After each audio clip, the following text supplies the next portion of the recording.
Hey everyone, this is Monica Staneda, founder of Feng Shui for Us and creator of the 9 Steps to Feng Shui system. Today we are talking about self-sabotage and what we do in Feng Shui to identify self-sabotage, minimize it, and prevent it. The first thing I want to do with you is define self-sabotage, right? Self-sabotage is when you have consciously said that you want to do something and you know what are the steps, what are the right actions in order for you to achieve the thing that you want to achieve.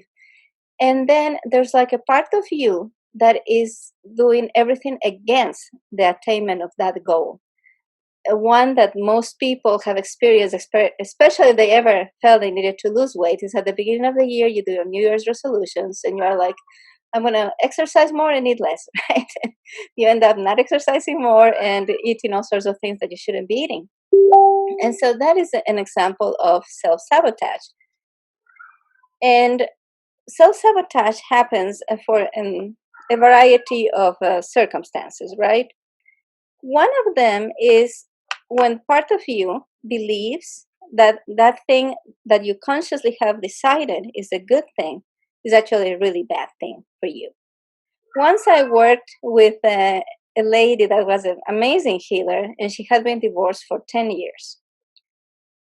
She asked me to help her redo her bedroom because she said, it's been 10 years, I really feel like I am ready to open up for love again. When we went in, her bed was in a really bad position, and there were a number of things that were just not good for a bedroom. So I helped her rearrange her bedroom. Within 4 days of the consultation, she had somebody ask her out for a date. And she went out on that date, and she was a little bit put off because the guy wanted to move a little too quickly. And she said, that's not the person for me. And then after that, no more dates, no more nothing. And so 6 months later, I called her and I said, hey, would you like me to do a reevaluation of your space? And she said, okay. So when I went, she had put her master bedroom was located in the helpful people corner of her home.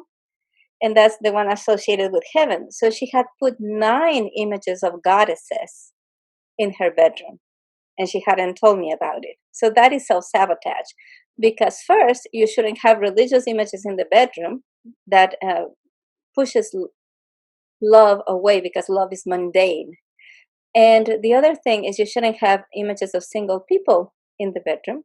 And the number 9 is a number of power for Feng Shui. And so she was making a powerful statement that she wanted to stick to her spirituality and not be in a relationship. So that's an act of self-sabotage. In her mind, she was doing well because she knew that was the helpful people corner and that's related to heaven. So putting 9 images of goddesses there was going to be really good for her.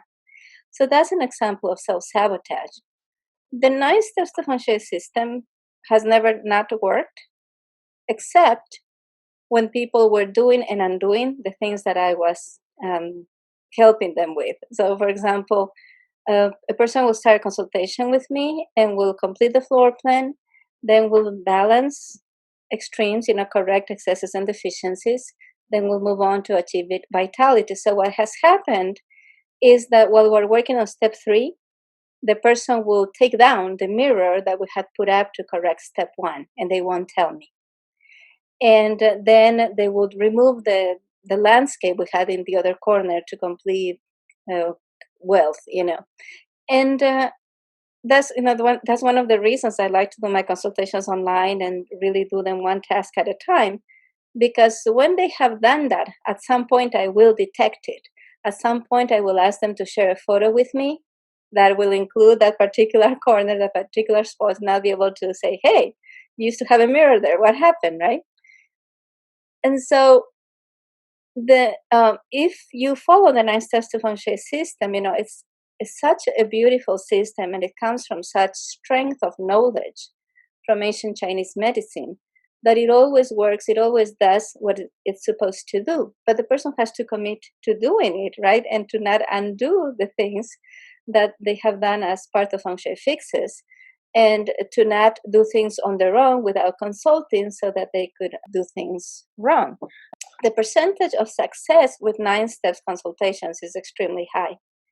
And whenever somebody has told me, well, it's not working for me, it's because they're doing something or they're not doing something, I had another case with a gal that confessed to me after months that she was still doing compass school feng shui. So without telling me, for example, she was turning the beds at an angle. She was doing things, trying to face her desk in her positive direction and things like that. So you cannot mix systems, or you shouldn't mix systems, and you need to be faithful to what you have committed to do. Now, when I bring up self sabotage, sometimes people self flagellate, and I'm like, oh my gosh, I'm such a bad person to myself that I am not doing what I need to do in order to improve my life. And just they get kind of desperate, right?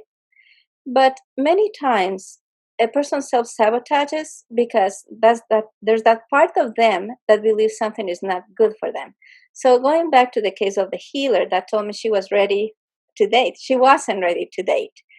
And so while consciously she was saying, I've been single long enough, it's been 10 years since my divorce, I still have plenty of life in me, I have plenty of love in me, I'm ready to date. She wasn't ready to date. And so after we did the consultation and she saw the immediate results of getting a date, then she did something to stop that because she wasn't ready to do it. She felt at some level, because she still had issues regarding her relationship with men, that she felt she wasn't safe in relationships. Until those issues got resolved, she would continue to self sabotage any attempts to feng shui her home for love. In other cases, when the person self sabotages, is because that thing they have decided with their conscious mind is good for them is not really good for them.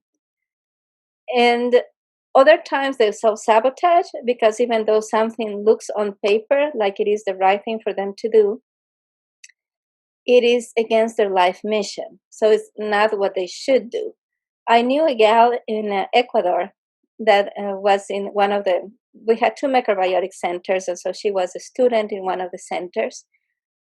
And the main school in Latin America, the big school to learn macrobiotics was located in Sao Paulo, Brazil. And so she had saved her money and she had decided in July, I'm going to go to Brazil and I'm going to stay in that school 3 to 6 months and I'm going to learn this really well. When I come back, I'm going to be a teacher. And she was pushing herself to do that because consciously she decided that was the thing she needed to do. Well, 3 days before her flight, she decides to jaywalk. And she starts walking in between two cars that were parallel parked, and one of them backs up, and she gets her leg broken, her thigh bone broken. And so then she has to wear a cast for months. She can't go to Brazil, right? And that decision, the timing is so important in feng shui, the decision to jaywalk right at that time where something would happen that would prevent her from going to Brazil. And you can say that's just an accident. And yeah, it is an accident. I'm not saying it's not an accident. I'm not saying she's guilty of it. I'm saying the synchronicity in the circumstances shows that probably her soul was not ready to go to Brazil. So she stayed and she met the man that will become her husband later on.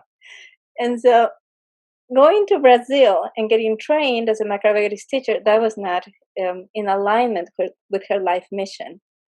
But work she did later on with her husband was in alignment with her life mission. Other reasons that you might self-sabotage is because something in you knows that you are not ready for something. And I have shared with you before the principle of Wu Wei, which is the art of non-doing, the art of non-action. And it means don't act when it's not the right thing to do. Don't act when it's not the right timing to do something. And when you do act, execute perfect action with perfect attention, which means it's going to be the right action and you're going to use minimum effort to execute that. So sometimes you self-sabotage because it's not the right timing. How we identify self-sabotage in Feng Shui is in step 6 by looking at 3 things mainly. There's other things, but the main things we look at are the artwork the person is choosing, the photographs they have on their walls and on their tables, and mirrors. Those are the three things that we look at to see how the person is self-sabotaging. So um, I worked one time for a couple, we're really good couple, really, really loving. He had a terrible history of sexual abuse at the age of 4. And he kept his demons at bay, so to speak, with a very strict regime of physical activity like yoga and meditation and things like that. And one of the things he had in his home that a friend had painted for him was a black and white art of a dead tree. Now, in Feng Shui, we see trees as the people of the vegetable world, and in the home, they represent people. And so it was a really bad image for him, who had like a childhood, to have the image of one lonely burnt tree. So that one of the first things we did is, I don't care who did that for you or how much love they had for you when they painted that, that's not a good image for you. You need to take it out. We use that as a quote unquote diagnosis, right? We look at what images the person chooses and we see what those images may be doing for them. I once did a consultation for a journalist which was somewhat famous. You know, she was making a living with freelance writing. She got to travel a lot. And in the relationship corner of her master bedroom, she had one of those images of the monarch butterfly, you know, how they collect by the hundreds or the thousands, I don't know. And I asked her, have you had a lot of boyfriends? And she said, oh, too many, too many. And so we look at what that's saying, you know, so that indicates to me in the relationship corner of the master bedroom, multiple butterflies. That's not a good image unless she wants to continue to have multiple partners and not have a stable relationship. But if her desire, her intent is to have a stable relationship, then what she needs to do is something else, right? And so we look at what images the person has, and then we also suggest images. What you want to do for your clients is to make sure that the images that they have in their home are images that are life promoting, life enhancing, life strengthening, and they're not scary at all, that they're not weird, that they're not distorted, that they're not destructive in any way.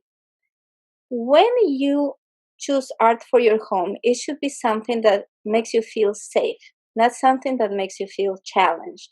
Now, I took art lessons in a private atelier with a really good painter when I was living in Ecuador. So at the same time, I was studying architecture and I was also studying art in this private studio. And one of the things about modern painting is that you want to be avant-garde, kind of. You want to be new, different, original, and you want to produce a commotion. So, as a painter, if you are not steering people's emotions strongly, you are probably not going to get in a gallery. You're probably not going to become famous. You're probably not going to sell a lot. You have to be kind of a person that breaks the norms in order to become popular as an artist, even, right?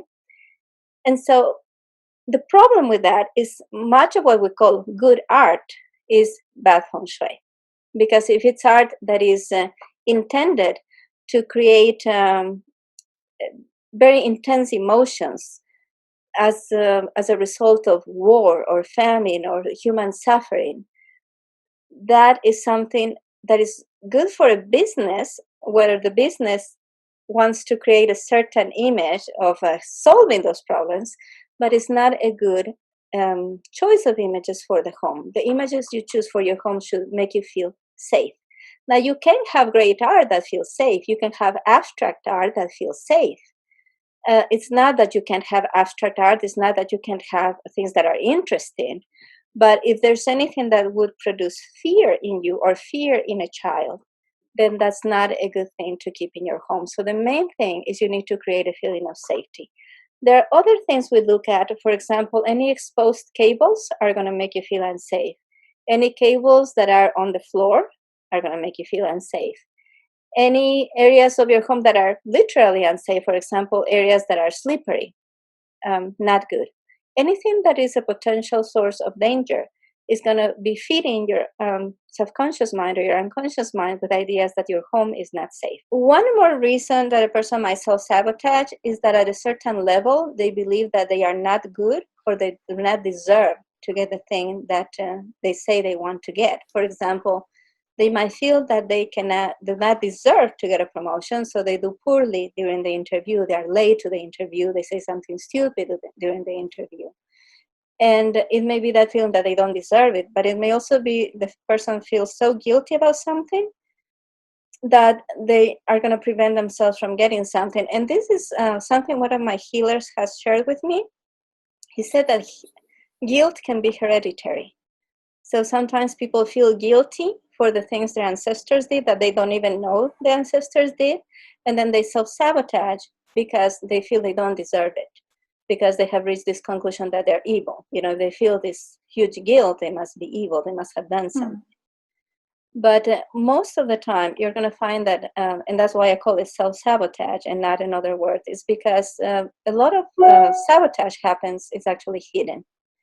It's actually underhanded. It's not in the open. And if there's a part of you that is not in alignment with what you want to do, with where you want to get, or if you're not aligned with your life mission, you may have more instances where you feel like the things that your conscious mind decides are good for you, you cannot follow through with those. But it's not about, and I want to go back to the example, of my friend that broke her leg. It's still not her fault. It's the fault of the person that was going back and didn't see her, right?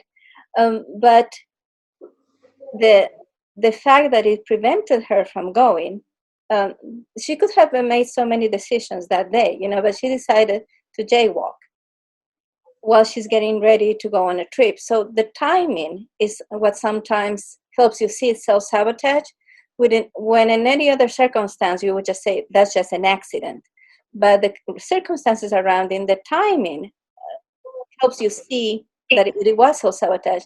And sometimes it feels terribly unjust to say, like it is self-sabotage. And the person might say, what are you talking about? This is something that happened to me. This is not something I caused it.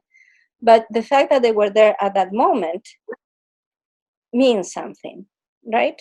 It can be because they're not in alignment with their life mission. Their vibrational level drops to a level where accidents are more likely to happen. For you to be able to have clear goals and set goals and make the right decisions, take the right actions together, first you need to feel safe. So in the structure, I make like this pyramid with a 9 steps to Feng Shui system. It's like it's like a pyramid made of steps, right? Like you have step 1 and then a little shorter, step 2, step 3, 4, 5, 6, 7, 8, 9. In the structure of the 9 steps, the first 3 steps, which is complete the floor plan, balance extremes, and create vitality, those 3 steps, their function is to make a person feel safe in their home. The next 3 steps, 4, 5, and 6, which is being in tune with nature, a harmony of colors, and the language of the home. These next 3 steps that are associated with the interior design of a home, they're meant to make you feel, make you have more harmony in general, have a more harmonious life, have a more harmonious home that gives you good feedback. And the next 3 steps, which are step number 7, having to do with decluttering, step number 8 with the life areas, and step number 9 with space arrangement and the power position, those are meant to empower you. And as you work in the 9 steps to Feng Shui system as a client or as a consultant or helping your own clients, you are going to start eliminating self-sabotage from the beginning. When you complete the floor plan, then you balance extremes, then you work on vitality. That's all going to help connecting with nature, creating a harmony. Any self-sabotage that is left, you will address when you get to step 6. And that's going to be looking at the home and seeing if there's anything there that is hurting your progress instead of helping you progress. You're going to identify those things and you're going to correct them. You're going to make sure that everything in the home is life affirming and beautiful. And that doesn't mean that it has to be boring or uninteresting. You can still have great art. You just shouldn't have things that are reminders of accidents, problems. One of those problems is a lot of people in modern homes, they will put sculptures that are headless, or it's just the torso, or it's just an arm, or things like that, right? So those may go well in a museum, in an art show, even in a business, but not in a home. This message today, I hope that nobody takes it as a way to self-flagellate or to blame themselves for the things that happen. What I want you to take with you is there are good reasons probably why you self-sabotage. You need to find out what they are, and Feng Shui can be a great tool for that. And so that's my message. I hope that you continue to work on your homes, continue to make progress on your Feng Shui, and identify the ways you might be self sabotaging. Feng Shui is an excellent tool to identify self sabotage and help you overcome it because it is from the outside in. For you as an individual, the things where you self sabotage may be blind spots, but they're going to be there in your home. They're going to be expressed in your home so you can see them and you can correct them. And I hope you continue to work on making your home a dream home and living a life that you're really happy with.